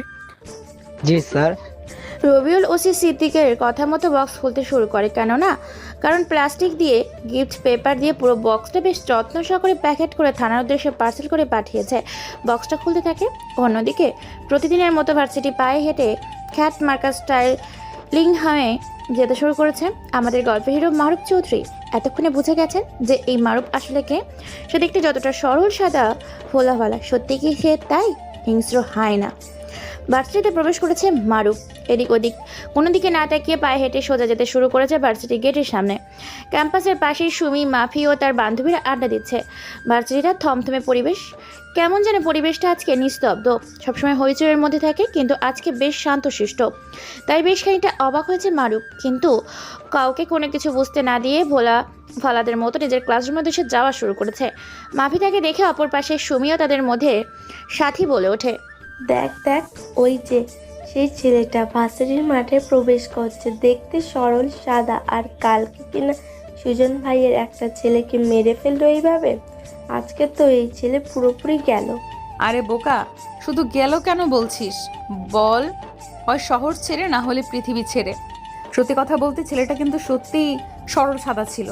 দেখ তো, সরল সাদা মনে হচ্ছে, কিন্তু কেমন যেন ওর ভেতর হিংস্র কিছু লুকিয়ে আছে। দেখলি না, সিয়াম নামের ছেলেটাকে মাত্র 3 আচারে মেরে ফেলেছে। আজকে ভার্সিটিতে রক্তের বন্যা বয়ে যাবে। জানি না ছেলেটার সাথে আজকে কি হবে, কেন ভার্সিটিতে সুজন ও তার দলবল লাঠি ছোটা, হকি স্টিক এবং অস্ত্র সহ অনেক আগেই উপস্থিত আছে। দেখিস না ভার্সিটিটা কেমন থমকে আছে। যা বলেছিস। তারা নিজেদের মধ্যে কথোপকথন করে পায়ে হেঁটে ক্যান্টিনে গিয়ে বসে পড়ে। আর ছেলেটার দিকে তাকিয়ে আছে। ছেলেটা পায়ে হেঁটে ভার্সিটির ভেতর প্রবেশ করে নিজের ক্লাসরুমে যেতে শুরু করেছে। মাঠের মাঝখানে হঠাৎ করে ছেলেটার পায়ে কেউ যেন বাড়ি মারে, সাথে সাথে হক স্টিকটা ভেঙে 2 খণ্ড হয়ে যায়। অথচ ছেলেটার কিছু হয়নি। এই দৃশ্য দেখে সকলে দাঁড়িয়ে যায়। সুজন ও তার দলবল ধীরে ধীরে পায়ে হেঁটে ভার্সিটির মাঠের মাঝখানে আসতে শুরু করেছে। তাদের দেখে চারপাশ দিয়ে ভার্সিটির ছাত্রছাত্রীরা ঘিরে ধরেছে। ছেলেটা বুঝে গেছে তার সাথে ভার্সিটিতে ঝামেলা হবে, কেননা পুরো ভার্সিটির মাঠ শান্তশিষ্ট। পেছন ঘুরে তাকিয়ে দেখতে পায় ছেলেটা ভাঙা হকি স্টিক নিয়ে দাঁড়িয়ে আছে। তার পিছনে সুজন ও তার দলবল হেঁটে ছেলেটার কাছে এসে সিগারেটটা ফেলে দিয়ে পা দিয়ে পরপর বেশ কয়েকটা থাপ্পড় মারে ছেলেটার গালে, আর বলে ওঠে। কাপড়ের শব্দে পুরো জায়গাটা নিস্তব্ধ। ছেলেটা থাপ্পড় খেয়ে কোনো রিয়াকশন না দিয়ে চুপচাপ সেখানে দাঁড়িয়ে আছে। থাপ্পড়টা খেয়ে মুচকি একটা হাসি দেয়, আর এই মুচকি হাসিটা সবার চোখ এড়িয়ে গেলেও চোখ এড়ায়নি সুমি। অন্যদিকে থানার ভেতরে প্রায় বক্সটা খুলে ফেলেছে। বক্সটা খোলা শেষ। বক্সের ভেতর থেকে উকি দিয়ে যখনই তাকাতে যাবে, তখনই কলিজার পানি শুকিয়ে যায় অফিসার সিদ্দিক ও জুনিয়র অফিসার রবিউলের। ছিটকে গিয়ে পড়ে বেশ খানিকটা দূরে। ছিটকে গিয়ে পড়ে ভয়ে কলিজাটা ধুকধুক করছে, হার্টবিট দ্রুত চলছে। তারা এত পরিমাণ জোরে চিৎকার করেছে যে থানাসহ থানার আশেপাশে থাকা মানুষগুলো পর্যন্ত চমকে উঠেছে। ওসি রুমে হঠাৎ করে এমন চিৎকার শুনে কনস্টেবল সহ অফিসারগুলো দলবদ্ধ হয়ে ভেঙে আসতে শুরু করেছে। সকলের হাতে রাইফেল, পুরো রুম পুলিশে ভরপুর। ধীরে ধীরে সাধারণ মানুষগুলো আসতে শুরু করেছে। পুলিশগুলো সাধারণ মানুষকে আটকে রেখেছে। স্বাভাবিক হয়ে সবাই কার্টুনে দিয়ে তাকাতেই যাই দেখে এত সুন্দর একটা পিস পিস করে বক্সের ভেতর 2টো মানুষের দেহকে কেটে প্যাকেট করে পাঠিয়েছে থানার উদ্দেশ্যে। কেননা বক্সের ওপর 2টা মাথা এখনও স্পষ্ট কান্না মাখা মুখে তাকিয়ে আছে ভয়ানক দৃষ্টিতে। তাদের পাশে একটা চিঠি রাখা। ওসি ভয়ে চিঠিটা বের করে। এতপর সাংবাদিক খবর পেয়ে গেছে, তারাও চলে এসেছে। তারা পুরো ঘটনা লাইভ টেলিকাস্ট করতে থাকে। চিঠিতে লেখা আছে, কি রে, লাশের অবস্থা দেখে এত তাড়াতাড়ি ভয় পেয়ে গেলে? হ্যাঁ, বলতে এই শহরে লাশের সংখ্যা পড়তে শুরু করেছে। এত পরিমাণে এই শহরে লাশের সংখ্যা পড়বে যে লাশের সংখ্যা গুনতে গুনতে তোর কালো রঙের চুলগুলো সাদা রঙে পরিণত হবে। সকলের শরীরে থাকা লোমগুলো খাড়া হয়ে যাচ্ছে। কথাগুলো এতটাই ভয়ঙ্কর ভাই যে হার্টবিট পর্যন্ত দ্রুত চলাচল শুরু করেছে। ওসি আরও পড়তে শুরু করে, আমার হাত থেকে বাঁচতে চাইলে নিজেকে বাঁচানোর চেষ্টা কর, কেননা তোকে আজকে তো থানা থেকে তুলে নিতে আসবে আমি ঝড়ের বেগে। ওসি চিঠিটা পড়ে সেখানে জ্ঞান হারিয়ে ফেলেছে। পাশে থাকা সাংবাদিক লাইট, ক্যামেরা এবং লাইভ টেলিকাস্ট করে বলে ওঠে, সত্যি সত্যি সত্যি এই শহরে রংবদল হতে চলেছে। 3 মাস আগে আসা একটা চিঠিতে লেখা ছিল রঙের শহরে রংবদল করতে এসেছি আমি, the great cyclone mafia king. তবে কি সত্যি এই শহরে চলে এসেছে the great cyclone mafia king? কেননা শহরে পাওয়া যাচ্ছে একের পর এক লাশ, সাথে আজকে প্রকাশ্যে 2 জন মানুষকে টুকরো টুকরো করে কেটে থানার উদ্দেশ্যে পার্সেল করে পাঠিয়ে দিয়েছে, সাথে চিঠিতে হুমকি দিয়েছে ওসিকে। তবে কি ওসি সিদ্দিক কি চিরতরে হারাবে পৃথিবী? আমরা কি আর দেখতে পাবো না ওসি সিদ্দিককে? ওসি সিদ্দিক পারবে নিজেকে বাঁচাতে? এই মাফিয়া গ্যাংস্টারের হাত থেকে কি এমন রহস্য আছে যার কারণে ওসি সিদ্দিককে তুলে নিয়ে যাওয়ার হুমকি দিয়েছে এই গ্যাংস্টার? অন্যদিকে থাপ্পড় খাওয়ার পরও মারুফ ঠিক আগের মতো গেছে, কোনো রিয়াকশন নেই। সুজন বলে ওঠে একটা হকি স্টিক হাতে নিয়ে, কুত্তার বাচ্চা, তুই গ্রামের ছেলে, ক্ষেত গাইয়া আবাল, তুই শহরের কিছুই বুঝিস না, তাই তোকে প্রথম দিন ছেড়ে দিয়েছিলাম, আর তুই কিনা আমার দলের ছেলেকে প্রকাশ্যে মেরে দিলি। ভাই আমি তো বলেছিলাম এই শালাকে মেরে ফেলতে, শালা একটু বেশি কথা বলে। ভার্সিটিতে আসতে না আসতেই আমাদের সাথে ঝামেলায় নিজেদের জড়িয়ে এই ভার্সিটিও তো টিকতে পারবে না। এই তুই কি জানিস না এই সুজন কতটা ভয়ঙ্কর, কতটা ডেঞ্জারাস? তোকে যদি এখানে মেরে এই ভার্সিটিতে মাটি চাপা দিয়ে দিই না, তাহলে কেউ কিছু জিজ্ঞাসা করবে না আমাকে। সুজন নামে ছেলেটার মুখে এই কথা শুনে মারুফ নামে ছেলেটা এবার মাথা উঁচু করে এদিক ওদিক তাকিয়ে একবার ভালো করে তাকিয়ে হঠাৎ করে পাগলের মতো হেসে ওঠে। হাসতে থাকে, তার হাসি দেখে অবাক হয়ে যায় উপস্থিত থাকা সকলে ভেবে নিয়েছিল এটা নিজের পরিস্থিতির অবস্থা ভেবে মুহূর্তেই পাগল হয়ে গেছে। সুজনের মাথা কাজ করে না, সেখানে তাদের হাঁটু কেঁপে সেখানেই ছেলেটা গলা ফাটিয়ে চিৎকার করে হাসতে পারছে। কিরে, তোর মৃত্যুর কথা শুনে তুই নিজেই পাগল হয়ে গেলি নাকি পাগল হওয়ার বান করছিস? আমি বুঝি না তোকে ভার্সিটির ভিপি কে বানালো? তোকে সবাই ভয় কেন করে? আর তোর পাওয়ার এই কলেজে খাটে কি করে? এই তুই কিন্তু বাড়াবাড়ি করছিস। আজ পর্যন্ত ভাইয়ের সাথে আমরা কেউ করে কথা বলিনি, সেখানে তুই ভাইকে তুই করে করছিস। ছেলেটার কর্মকাণ্ড দেখে উপস্থিত থাকা সকলে অবাক হতে থাকে, অবাকের চরম পর্যায়ে পৌঁছে গেছে। মারুফ এবার বলে ওঠে, আমিও নিজেকে সিংহ বলতে পারি। 10 জনকে পেছনে রেখে সামনে কথা বলতে সবাই পারে, কিন্তু 10 জনকে সামনে রেখে একাই সেই 10 জনের সামনে লড়াই করাটাকে বাপের বেটা বলে। যেটা আমি তোর সাথে বলছি, তোর পিছনে বড় একটা গ্যাং, কিন্তু আমি এই ভার্সিটিতে আমি তোর গোলামি করতে আসিনি, এখানে আমি পড়তে এসেছি। মারুফ নামে ছেলেটা এরকম পাওয়ার আর ক্ষমতা দেখে তো সবাই অবাক হয়ে গেছে। অবাক হয়ে ভয়ে সবাই সেদিকে তাকিয়ে আছে, কি করবে বুঝতে পারছে না। সুজন নিজের অপমান বোধ মনে করে।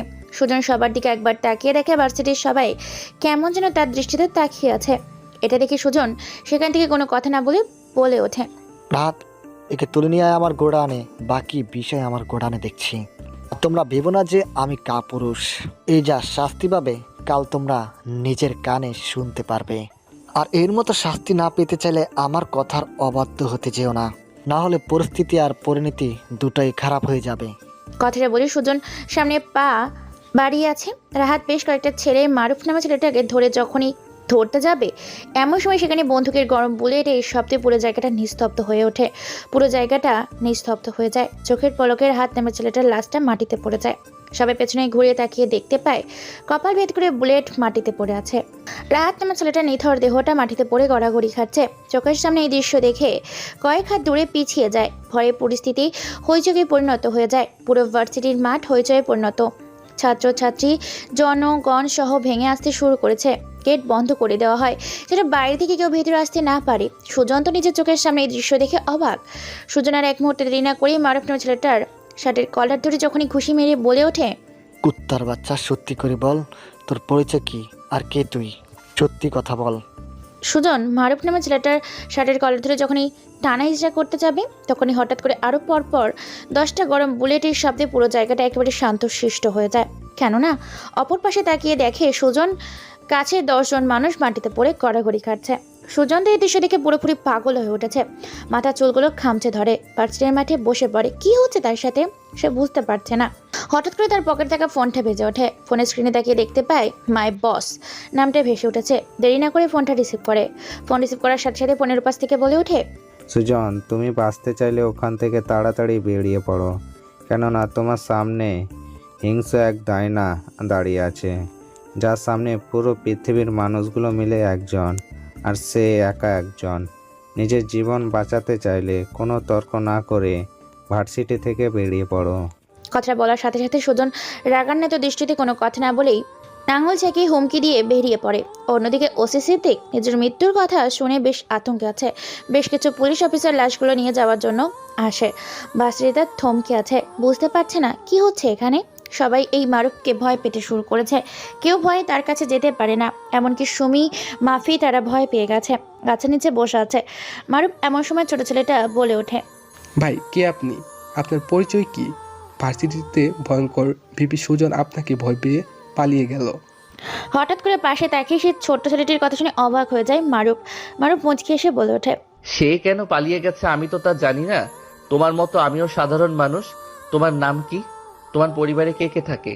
জানেন ভাই, আমিও আপনার মতো মানুষ হতে চেয়েছিলাম, কিন্তু পাইনি।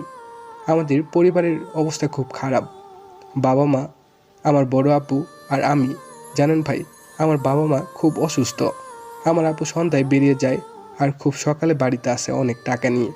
আমার আম্মু বলেছে আপুর কাছ থেকে কোনো টাকা না নিতে। জানি না ভাই আমার আপু কি করে যে এত প্রচুর টাকা নিয়ে আসে। আমি সারাদিন এত পরিশ্রম করি, তারপরও এত রোজগার করতে পারি না। ছেলেটার মুখে মারুফ এই কথা শোনার সাথে সাথে বুঝে গেছে তার বোন কি করে। তার বোন হচ্ছে বড় বড় কোটিপতি মানুষদের ভোগের সামগ্রী। মাত্র নিজের দেহটাকে বিলিয়ে দিবে তাদের বিছানায়, বিনিময়ে টাকা নিয়ে আসবে। সে যে সুন্দরী রমণী, নিশিরাতের এক পরী। মারুফ বলে ওঠে, তোর বাবা মায়ের কি হয়েছে? ভাই পেটে পাথর ধরা পড়েছে, আর মা অসুস্থ, কিডনির সমস্যা, অপারেশন করতে প্রচুর টাকা লেগে যাবে, যা আমাদের পক্ষে সম্ভব না। তোর বাড়ির ঠিকানা দে, তোর মা বাবার অপারেশন হয়ে যাবে আর তুই একটা স্কুলে ভর্তি হতে পারবি। কি বলেন ভাই? এইসব এত টাকা আমি কই পাবো? তোকে যাই বললাম তাই কর, এর বাইরে কথা বল আমি পছন্দ করি না। ছেলেটা সেখানে আর এক মুহূর্তে দাঁড়িয়ে না থেকে বেরিয়ে যায়। ছেলেটা অবাক হয়ে মারুফের চলে যাবার দিকে তাকিয়ে আছে। ভার্সিটি আর ক্লাস করবে না, চলে যায় সবাই। অবাক হয়ে যায় ভার্সিটি, থমকে আছে। আজকে তাদের ছুটি দেওয়া হয়েছে। আচ্ছা, আপনাকে জানার ইচ্ছে হচ্ছে না তাই না যে কে এই মারুফ, মারুফের পরিচয় কি? চলুন তাহলে হালকা কিছুটা শুনিয়ে আনি মারুফের অতীত জীবন। মারুফ যার কোনো অস্তিত্ব নেই এই পৃথিবীতে, যার আপন বলতে কেউ নেই, যদিও আছে সেটা শুধু সম্পর্কের পরিচয় নয়। মারুফ জানতো না যে তার জন্মদাতাকে, জন্মধারিণীকে। সেটা মহিলার কাছে মানুষ হয়েছে, যেই মহিলাটা বলেছিল তার বাবা নাকি অনেক বড় কোটিপতি একজন ব্যক্তি, যার মাকে ভালোবাসার নামে নিজের বিছানায় নিয়ে সম্পর্ক করেছিল। পরে তার মাকে মেনে নেয়নি এবং তাকেও তার মাকে মেরে ফেলার জন্য অনেক চেষ্টাও করেছে। সেদিন সেই মহিলাটাই মৃত্যুর আগে মারুফকে বলে গিয়েছিল, বাবা তোর বাপ হচ্ছে এই শহরের মেয়র। মেয়র তোর মাকে ঠকিয়ে ভালোবাসার নাম করে তোর মায়ের সাথে সম্পর্ক করে তোর মাকে আর তোকে মেরে ফেলার চেষ্টা করেছে। একদিন আমি কাজ শেষে বাড়ি ফিরছিলাম, তখন রক্তাক্ত শরীর নিয়ে তোর মা আমার হাতে তুলে দিয়ে তোর দায়িত্ব দিয়েছিল, আর তোকে সেখান থেকে বাঁচানোর জন্য আমি লুকিয়ে পড়েছিলাম। তোর বাবা মেয়র আর বেশ কিছু মানুষ ও থানার ওসি সিদ্দিক মিলে তোর মাকে নিঃসঙ্গভাবে হত্যা করে সেখানে ফেলে গেছিল। আরও কিছু বলতে যাবে তার আগেই মহিলাটি মারা যায়। এসব কিছুর আগে থেকেই মারুফ রাস্তায় বড় হয়েছে, বস্তিতে বেড়ে ওঠা এই মারুফ হিংস্র, মারপিট, খুন খারাপি পারদর্শী হয়ে ওঠে। সমাজের সাথে চলাফেরা তো নিজেকে ধীরে ধীরে প্রতিশোধের আগুনে নিজেকে পুড়িয়ে এক সোনায় রূপান্তরিত করে। দেখতে শ্যামলা বনের বেশ স্বাস্থ্যবান। ওদিকে আমাদের গল্পের নায়িকা সুমি, সেও দেখতে বেশ সুন্দরী। সব পরিচয় তো আগেই দিয়েছে। ওসি এখন নিজের কেবিনে বসে আছে, শুধু সময় গুনছে, কেন তাকে বলা হয়েছে তাকে থানা থেকে তুলে নিয়ে যাবে। সে বয়সে থানার বাইরে বের হয় না, থানার ভেতর পর্যন্ত পুলিশ দিয়ে নিজের সিকিউরিটির ব্যবস্থা করেছে। হঠাৎ করে থানার সামনে দুইটা গাড়ি এসে থামে। গাড়ির ভেতর থেকে কালো পোশাক থেকে বেশ কিছু মানুষ বের হয়ে আসে। জুনিয়র অফিসার রবিউল বলে ওঠে, কে আপনারা? আপনাদের পরিচয় কি আর এখানে কেন এসেছেন? আমরা গোয়েন্দা বিভাগের সিনিয়র অফিসার, রেড কমান্ডো যৌথ বাহিনীর পক্ষ থেকে এসেছি ও সিদ্দিককে প্রোটেক্ট করার জন্য। তো সরি স্যার, আসলে আমি বুঝতে পারিনি। ভেতরে আসুন স্যার, ভেতরেই আছে। তারপর রবিউল তাদের সবাইকে থানার ভেতর নিয়ে যায়। ওসি ভয়ে সেখানে চুপটি মেরে গুটিসুটি মেরে বসে আছে। রবিউল বলে ওঠে, স্যার, আপনার স্পেশাল ফোর্স চলে এসেছে আপনাকে সিকিউরিটি দেওয়ার জন্য, আর কোনো চিন্তা নেই। আপনার এখানে আসতে কোনো অসুবিধা হয়নি তো? প্লিজ আমাকে বাঁচান। আমি জানি না ওরা আমাকে কেন মেরে ফেলতে চাই, আমি কোনো কিছুই করিনি। সেটা তো সময় বলে দেবে যে আপনি কিছু করেছেন কি না। তার আগে আপনাকে আমাদের সাথে যেতে হবে, কেননা আমরা গোপন সূত্রে খবর পেয়েছি এখানে আপনার বিপদ আছে, যতই সিকিউরিটি দেওয়া হোক না কেন আপনাকে। ঠিক আছে, চলুন। আমাকে কোথায় যেতে হবে শুধু বলুন, আমি নিজেকে বাঁচানোর জন্য সব জায়গায় যেতে রাজি। আপনাকে আমাদের সাথে আমাদের ক্যাম্পে যেতে হবে, যেখানে আমরা সহ আরও আছে অনেকে, যেখানে কোনো গুড়া তো দূরের কথা, মাসি পর্যন্ত প্রবেশ করতে পারবে না। তাই নাকি? তাহলে আপনারা দেরি কেন করছেন? চলুন, আমাকে নিয়ে যান সেখানে। তারপর অফিসার সিদ্দিকি নিয়ে সেখান থেকে বের হয়ে যায়। গাড়িতে করে রওনা দেয় নতুন গন্তব্যের উদ্দেশ্যে। অফিসার সিদ্দিক জানে না যে এরা কারা বা কোথা থেকে নিয়ে যাওয়া হচ্ছে। সিদ্দিকিকে সেখান থেকে নিয়ে যাওয়ার ঠিক 20 মিনিট পর আরও বেশ কয়েকটি গাড়ি থানার ভেতর প্রবেশ করে। থানার ভেতর এতগুলো মানুষ দেখে জুনিয়র অফিসার রবিউল মনে করেছেন সেই মাফিয়াটা আর তার লোক, তাই বন্দুক তাক করে সেদিকে সবাই তাকিয়ে আছে। সেই লোকগুলোর মধ্যে থেকে সিনিয়র অফিসার বলে ওঠে, আমি officer Kamrul, high commission of department থেকে ওসি সিদ্দিককে সিকিউরিটি দেওয়ার জন্য এসেছি। তার জীবনের ঝুঁকিতে তিনি আমাদের ফোন করেছিলেন। সাময়িক কিছু সমস্যার কারণে আসতে দেরি হয়ে গেছে। কি বললেন? আপনারা যদি অফিসার হয়ে থাকেন তাহলে কিছুক্ষণ আগে স্যারকে নিয়ে গেল তারা কে ছিল? তারা তো আইডি কার্ড দেখিয়ে বলল তারা নাকি সেখানকার অফিসার। ও মাই গড, তার মানে অফিসার সিদ্দিককে কিডন্যাপাররা কিডন্যাপ করেছে, আমরা এখানে আসার আগেই নিয়ে গেছে, আর আপনারা সেটা যাচাই বাছাই না করে বিপদের মুখে ছেড়ে দিলেন। সাথে সাথে থানা থেকে প্রায় 25টা গাড়ি মাইক্রোসাইকেল বের হয়ে যায় ওসি সিদ্দিককে খোঁজার জন্য। ওসি সিদ্দিককে অন্ধকার একটা রাস্তা দিয়ে নিয়ে যাওয়া হচ্ছে। পরিত্যক্ত একটা বাড়ির ভেতর প্রবেশ করে বোঝা যায় না যে এটা অফিসারের ক্যাম্প। এটা দেখে সিদ্দিক বলে ওঠে, এটা আপনাদের ক্যাম্প? এটা তো দেখে সরকারি ক্যাম্প মনে হয় না। এখানে কোনো অফিসার নেই কেন? হ্যাঁ, এটাই তো আমাদের ক্যাম্প, আর এখানেই তো আমরা সমস্ত অপরাধ করি। অপরাধ করেন মানে? আমি তো কিছুই বুঝলাম না। তোর বোঝার কোনো দরকার নেই। তোকে এখানে তুলে এনেছি কারণ তোকে মৃত্যু দেব বলে। সিদ্দিক তো এই কথা শুনে পালানোর অনেক চেষ্টা করে, কিন্তু সবাই তাকে চেপে ধরে, গোঠানোর ভেতর নিয়ে গিয়ে চেয়ারের সাথে বেঁধে ফেলে। চিৎকার করছে আর বলছে, আমাকে তোমরা কেন তুলে এনেছো? কেন আমাকে বেঁধে রেখেছো? কী চাও তোমরা? ছেড়ে দাও আমাকে। তোমাদের যদি টাকা লাগে আমাকে বলো, টাকা দিয়ে তোমাদের ভরপুর করে দেব। চুপ শালা খাঙ্কির পোলা, ওসি তোর সাহস হয় কি করে আমাদের কেনার? আমরা তোর মতো বিশ্বের সমস্ত ওসিকে কেনার ক্ষমতা রাখি, এত পরিমাণ সম্পদ আমাদের আছে। এরকম কথা শুনে ওসি সিদ্দিক চমকে যায়। হঠাৎ করে রুমের ভেতর প্রবেশ করে একজন মানুষ। মানুষটার মুখে সিগারেট, হাতে একটা ধারালো রামদা। এটা দেখে ওসি সিদ্দিকই বলে ওঠে, কে তুই? আর আমাকে এখানে কেন ধরে নিয়ে এসেছিস? তোর সাথে আমার কিসের শত্রুটা? অজানা আগন্তুক একটা রুমের ভেতর প্রবেশ করার সাথে সাথে উচ্চস্বরে হেসে ওঠে। তার হাসিতে যেন পুরো রুমটা থরথর করে কেঁপে ওঠে। নিজের বিকট আওয়াজের হাসি থামিয়ে সামনের চেয়ারে বসে সিগারেট জ্বালিয়ে সিগারেটের ধোঁয়াগুলো উড়িয়ে দেয়। বিষাক্তময় এই ধোঁয়াগুলো পৃথিবীর বাতাসের বুকে বিস্তৃতময় শীতল প্রহে। হঠাৎ করে আগন্তুকটা বলে ওঠে, কেন তোর মনে নেই? 18 বছর আগের কথা মনে নেই? যেদিন তোরা খোলামেলা আকাশের নিচে জমিনের উপরে জেসমিন বেগমকে নৃশংসভাবে হত্যা করেছিলি, শহরের মেয়রের সাথে হাত মিলিয়ে। কথাটা শুনে ওসি অবাক হয়ে যায়। ওসি ভাবতে থাকে এই ছেলেটাকে, এই খবরটা পেলে কোথা থেকে, তার মাথায় আসছে না। সিদ্দিক বলে ওঠে, দেখ, আমি এসবের বিষয়ে কোনো কিছুই জানি না, আমাকে ছেড়ে দে, আমাকে মারিস না। আমি ওই জেসমিন বেগুনের সম্বন্ধে কোনো কিছুই জানি না। যা করেছি সব মেয়রের কথা, কেননা তখন বর্তমান দায়িত্বে ছিলাম আমি, আর এখনও আমি আছি, তাই মেয়র সাহেবের কথা মতো আমি এসব করেছি। কিন্তু তুই এসব কি করে জানলি? কে তুই? তোর আসল পরিচয় কি? হা হা হা, আমার পরিচয় আমি ধোঁয়াশা, আমি বৈচিত্র্যময় রংবিহীন টিকটিকি, যা প্রতি সময়ে তার নিজের রং পরিবর্তন করে। আমি সেই ব্যক্তি যাকে ধরা বা ছোঁয়া যায় না, যাকে দেখা যায় না, শুধু তার অস্তিত্ব অনুভব করা যায়।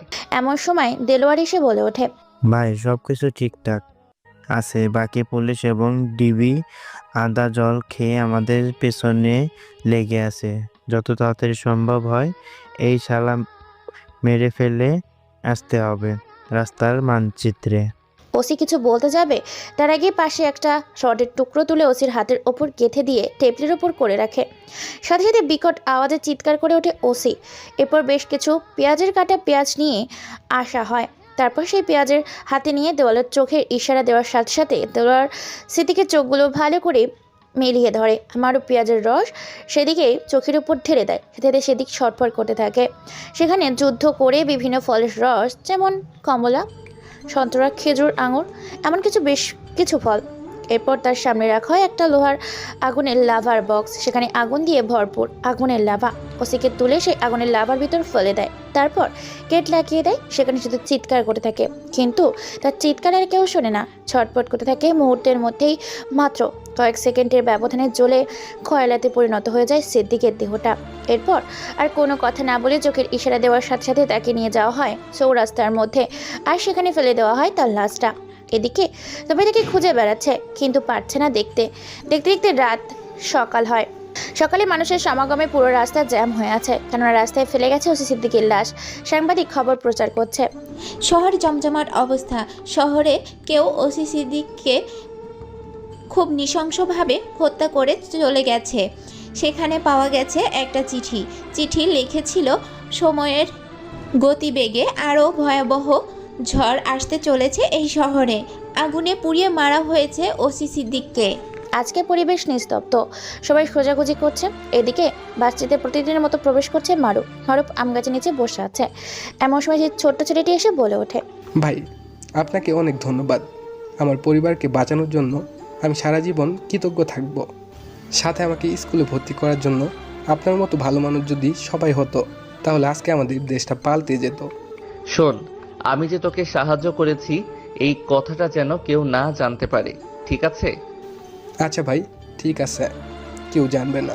তারপর ছোট্ট ছেলেটি সেখান থেকে চলে যায়। মারুফ সেখানে চুপটি মেরে বসে আছে, কোনো দিকে না তাকিয়ে মাথা নিচু করে কি যেন মোবাইলে দেখছে।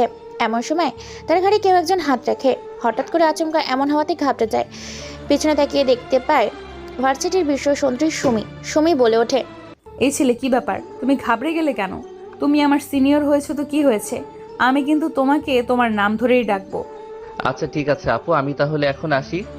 আমি কি তোকে যেতে বলেছি যে তুই চলে যাচ্ছিস? এখানে চুপটি করে বসে থাক, তোর সাথে আমার কিছু কথা আছে। তারপর মারুফের ব্যাগটা তার দিকে এগিয়ে দিয়ে বলে ওঠে, এই ব্যাগটা তোমার তাই না? আর এই বন্দুকটা তোমার তাই না? কে তুমি? তোমার আসল পরিচয় কি? সবটা আমাকে না বললে এক্ষুনি আমি চিৎকার করে সবাইকে জানিয়ে দিব। আমাকে কেউ ব্ল্যাকমেইল করবে এটা আমি একদম পছন্দ করি না। ঠিক আছে, তাহলে তুমি বন্ধু হিসাবে আমাকে বলো।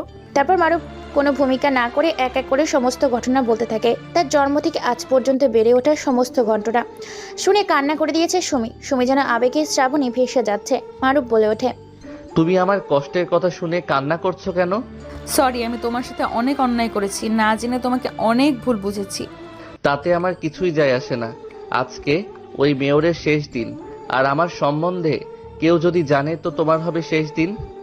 কথাটা বলে বেরিয়ে যায় ভার্সিটি থেকে মারুফ। দেখতে দেখতে সন্ধ্যা হয়ে যায়। সুমি শুধু একটা কথাই ভাবতে থাকে, মারুফের বিষয়টা। আজকে সারাদিন মারুফের বলা কথাগুলো সে মনে করতে থাকে। এদিকে শহরের পুলিশের সংখ্যা আরও বেশি করে বাড়ানো হয়েছে, কেননা শহরের অবস্থা ভীষণ খারাপ।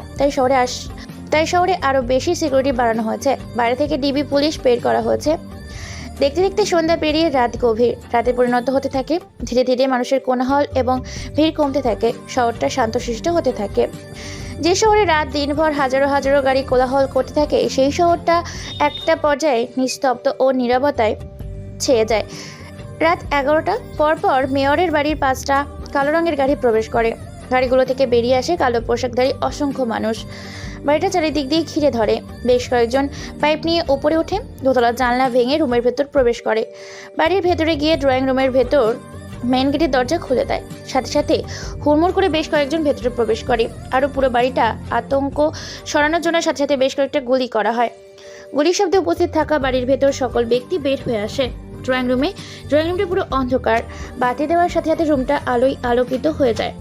এতজন মানুষকে দেখে চমকে ওঠে। সোফার ওপর পায়ের ওপর পা রেখে বসে আছে একটা মানুষ। মেয়র, তার স্ত্রী ও ছেলে মেয়ে সবাই উপস্থিত আছে। এটা দেখে চমকে গেছে। মেয়র বলে ওঠে, কে তুমি? আর এভাবে বাড়ির ভেতর ঢোকার সাহস পেলে কোথা থেকে? তুমি জানো না এটা আমার বাড়ি? জানি বলে তো এসেছি মেয়র সাহেব আপনার বাড়িতে। তোমার সাহস হয় কি করে আমার বাড়িতে গুন্ডা মাস্তান নিয়ে প্রবেশ করার? আমি এখনই পুলিশকে ফোন করছি। আপনি ভাবলেন কি করে আপনাদের প্রত্যেকের ফোন, টেলিফোন সব কিছু আমাদের দখলে? শুধু আপনারা আছেন মুক্ত হয়ে। কি চাই তোমাদের? এখানে কেন এসছো? তোমাদের পরিচয় কি? তোমাদের সাথে আমার শত্রুতা কি? কেন তোমরা আমার বাড়িতে তাণ্ডব সৃষ্টি করছো? তোমার জীবনটা আমার লাগবে। তোমার জীবনটার মূল্য অনেক আমার কাছে, তাই তোমার জীবনটাকে নিয়ে এখান থেকে যেতে এসেছি। তোর এত বড় সাহস, তুই আমাকে মারবি? কথাটা বলে যখনই মেয়র মারুফকে মারতে যাবে তখনই মারুফ মেয়রের কপাল বরাবর AK-47 বন্দুকটা তাক করে রাখে। এটা দেখে সবাই ভয়ে পিছিয়ে যায়, চিৎকার চেঁচামেচি করতে থাকে। মারুফ বলে ওঠে, কুত্তার বাচ্চা, তুই ভুলে গেলি কি করে সেই পুরনো দিনের কথাগুলো? তোর জন্য আজকে আমার জীবনটা রাস্তায় বড় হয়েছে। তোর জন্য মানুষ আমাকে জারদ সন্তান বলে গালি দেয়। তোর জন্য আমি আমার বাবার পরিচয় পাইনি আমার মার পরিচয়। তুই ভুলে গেলি জেসমিন বেগমকে হত্যা করিসনি তুই? তার সাথে ভালোবাসার অভিনয় করে, তাকে বিয়ের প্রতিশ্রুতি দিয়ে, তার সাথে আকাম কুকাম করে দুজনের পাপের ফল আমি ছিলাম। আমার কি দোষ ছিল যে তোরা আমাকে খেলার পাত্র বানিয়ে দিলি? এরপর এক এক করে সমস্ত ঘটনা খুলে বলে। পরিবারের সবাই এই ঘটনা শুনে ধিক্কার জানায় মেয়র সাহেবকে। মেয়র সাহেব নিজের ভুল বুঝতে পারে। মারুফ বলে ওঠে, এখন তোর সময় এখানেই শেষ, আর তোকে পৃথিবী থেকে সরিয়ে দেব চিরতরে। যখনই গুলি করতে যাবে তখনই মেয়রের স্ত্রী মারুফের পায়ে পড়তে যাবে। এমন সময় মারুফ মহিলাকে দূরে দাঁড় করায়। মহিলাটি বলে ওঠে, বাবা, তুমি ওখানেকে মাফ করে দাও। অনেক ভুল করেছে। তুমি এখন থেকে আমার সন্তান। তোমাকে আমি এই সমাজে আমার ছেলে বলে পরিচয় দেব। তুমি ওনাদের মেরে আমার ছেলে মেয়েদেরকে অনাথ করে দিও না। সেটা তোমারও বাবা, সে অন্যায় করুক, ভুল করুক, তুমি ওকে মাফ করে দাও। বাবা, এই সম্পত্তি, এই টাকা পয়সার তোমারও সমান অধিকার। আমার এসব কিছু চাই না। আমারই কোটি কোটি টাকা পড়ে আছে, খাওয়ার মতো কোনো মানুষ নেই। বাবা, আমি সবটা জানি। তুমি আমার মুখের দিকে তাকিয়ে ওকে মাফ করে দাও। আমিও তো তোর মা, তাই না? তুই আমাকে যা বলে ডাকবি। তোর ছোট ভাই বোনের দিকে তাকিয়ে ওনাকে মাফ করে দে। এরপর বন্দুকটা নামিয়ে নেয় মারুফ। সাথে সাথে মেয়র মারুফকে 2 হাতে জড়িয়ে ধরে কান্না করে বলে ওঠে, বাবা, তুই আমাকে মাফ করে দে। আমার ভুল হয়ে গেছে। আমি ক্ষমতার লোভে অনেক অন্যায় করছি, অনেক পাপ কাজ করছি। তুই আমাকে মাফ করে দে। আমি তোকে আমার ছেলের পরিচয় দেব এই সমাজে। অনেক বোঝানোর পর মারুফ থামে। মারুফ এখন সালমা বেগমকে মা বলে ডাকে। সালমা বেগম হলো বর্তমান মেয়রের স্ত্রী। পরিবারের সবাই মারুফকে মেনে নেয়। মারুফ একটা সুন্দর পরিবার পায়। মারুফ সবাইকে চলে যেতে বলে। দেখতে দেখতে এইভাবে 3টা দিন সেখানে কেটে যায়। কিন্তু এখনো মন থেকে ক্ষমা করতে পারেনি মেয়র সাহেবকে। কিন্তু মারুফ ভাই বোন মায়ের সাথে বেশ ভালোই সম্পর্ক হয়েছে এই 3 দিনের ভেতর। অন্যদিকে এই 3 দিন মারুফকে ভার্সিটিতে দেখতে না পেয়ে সুমি অস্থির হয়ে পড়েছে। সোফার উপর বসে আছে মারুফ। এমন সময় মেয়রের স্ত্রী সালমা বেগম বলে ওঠে, বাবা, আমি তোর বিয়ে দিতে চাই। এই পরিবারে একটা সদস্য আনতে চাই। তোর কি কোনো পছন্দ মেয়ে আছে? হ্যাঁ মা, আমার একটা মেয়েকে পছন্দ আছে। মেয়েটা আমাদের ভার্সিটিতে পড়ে, আমার থেকে জুনিয়র। মেয়েটার নাম সুমি। মেয়েটাকে আমার খুব ভালো লাগে। ঠিক আছে বাবা, ওই মেয়েকে আমি তোর জন্য বাড়ির বৌমা করে নিয়ে আসবো। আর বিকেলে ওই মেয়ের বাড়িতে যাব, তুই রেডি থাকবি। এদিকে ভার্সিটিতে মারুফকে দেখতে না পেয়ে সুমির মন খারাপ করে বাড়িতে চলে যায়। বাড়িতে যাওয়ার পর তার মা বাবা জানায় তাকে আজকে দেখার জন্য লোক আসবে, তাই তাকে রেগে থাকতে সুমি তার বান্ধবীদের আসতে বলেছে। এদিকে সাথী, মাফি, ইশরাত, ঈশা আরও অনেকে। দেখতে দেখতে বিকাল হয়ে যায়। ড্রয়িং রুমে বিয়ের কথা চলছে। তখনই সুমিকে সাজিয়ে গুজিয়ে ড্রয়িং রুমে নিয়ে আসা হয়। সুমিকে সোফায় বসানো হয়। সুমি মাথা নিচু করে আছে। সালমা বেগম বলে ওঠে, মা, মাথাটা উঠাও। তোমার নাম কি আর এত লজ্জা পাচ্ছ কেন? আমি তো আমার ছেলের কথাই তোমাকে দেখতে এসেছি, তোমাদের বিয়ের কথা বলতে এসেছি। সুমি এই কথা শুনে যখনই রাগী কণ্ঠে মাথা উঁচু করে বলতে যাবে তখনই সামনে দেখে মারুফ বসা। মারুফকে দেখে থতমত খেয়ে যায়। সবাই সুমিকে দেখে তো টাসকি খেয়ে যায়, কেননা সুমি দেখতে অসম্ভব সুন্দর। তারপর সালমা বেগম বলে ওঠে, মা, তোমরা দুজন গিয়ে উপরে কথা বলো। এই মারুফ, যা বৌমাকে নিয়ে উপরে কথা বলে মেয়ে আমাদের পছন্দ হয়েছে, আমরা বিয়ের কথা পাকা করি। তারপর তারা সুমির রুমে যায় আর এখানে তারা সবাই মিলে বিয়ের কথা বলতে থাকে। ভেতরে মারুফ প্রবেশ করার সাথে সাথে রুমের দরজা বন্ধ করে সুমি মারুফের শার্টের কলার চেপে ধরে বলে ওঠে, ডেভিল কোথাকার, তুই এই 3 দিন ভার্সিটিতে যাসনি কেন? তোকে ভার্সিটিতে না দেখতে পেয়ে জানিস আমার কি অবস্থা হয়েছিল? কেন, কি হয়েছিল? তুমি তো আর আমাকে ভালোবাসো না। আমার মতো খুনিকে কি তুমি ভালোবাসবে? চুপ, শুধু তোকে ভালোবাসি নয়, তোকে ভালোবেসে বিয়ে করব আজকে। তাই নাকি? হ্যাঁ, তোকে ভালোবেসে ফেলেছি আর তোকেই আমার চাই। মারুফ আর কিছু বলতে যাবে তখনই বাইরে থেকে মারুফের ছোট ভাই তাকে ডাক দেয়। নিচে সবাই তাকে যেতে বলছে। তারপর তারা আর কোনো কথা না বলে নিচে যায়। নিচে যাওয়ার সাথে সাথে সালমা বেগম বলে ওঠে, তোদের পরশু বিয়ে ঠিক করেছি, তাই এখন থেকে প্রস্তুতি নিয়ে নে। বেআই সাহেব, আমরা তাহলে আজকে আসি। তারপর তারা চলে যায়। দেখতে দেখতে এইভাবে একটা দিন কেটে যায়। ধুমধাম করে বিয়ে বাড়ি সাজানো হয়েছে। অনেক মানুষ এসেছে, সাংবাদিক এসেছে। সবাই খবর পেয়েছে মেয়র এবং সালমা বেগমের হারিয়ে যাওয়ার সন্তানকে ফিরে পেয়েছে এবং তার সাথে বিয়ে দিচ্ছে কোটিপতি তফাজ্জল সাহেবের মেয়ের সাথে। দেখতে দেখতে বিয়ের পর্ব শেষ হয়। বিয়ের বাড়ি থেকে প্রায় 140টি প্রাইভেট গাড়ি বেরিয়ে যায় বরপক্ষের বাড়িতে। বাড়িতে গিয়ে সমস্ত রিচুয়াল শেষ করে বাসর ঘরে প্রবেশ করে মারুফ। সুমি বলে ওঠে, মারুফ, আমি তোমাদের জীবনের সকল ঘটনা শুনে সত্যিই তোমাকে ভালোবেসে ফেলেছি। তোমার মতো ভালো মানুষ এই পৃথিবীতে আর নেই। তোমার মতো ভগবান মানুষকে পেয়ে আমি সত্যিই খুশি। তাই নাকি? তা আমার মতো একজন ভাগ্যবান স্বামীকে পেয়ে তুমি তো খুশি। এখন স্বামীকে কি উপহার দিবে? তাই না? কথাটা বলে সুমি মারুফকে খাটে ফেলে দেয় আর মারুফের ওপর উঠে সারা শরীরে ঠোঁট মুখে চুমু খেতে থাকে। একের পর এক কিস করতে থাকে। মারুফ সেও আর নিজেকে কন্ট্রোল করতে না পেরে সেও সুমির সাথে তাল মিলিয়ে পাল্লা দিয়ে চলেছে।